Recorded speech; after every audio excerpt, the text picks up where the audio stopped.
up. I don't even know what to show, but essentially today we played with this idea of taking two moves, classic solid moves that everybody knows and loves and recognizes, and instead of dancing each of them for the whole 8, we would like smoosh them together into one 8 and try to make sure you can loop it, you can show it to other people, they can see what your idea is.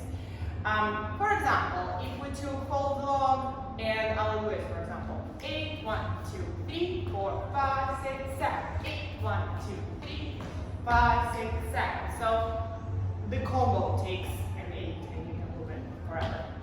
And I won't be able to show everything we did because essentially we broke into groups and we were like, this move and this move, go! And people had different ideas and we worked on transitions. So for example, we realized that sometimes you end up on this foot, but you want to do this, for example, and you have a double replace situation. Sometimes you have like here, and then you want to go into something where you would do like a hold, and then you go into the next thing. So there are all of these different tricks you can do as transitions and figure out what works best.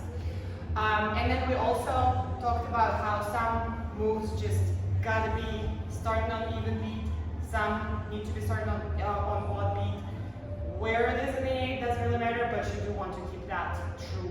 And yeah, that's kind of what we did. And practice that at home because it's very fun and it expands your horizons. Bye!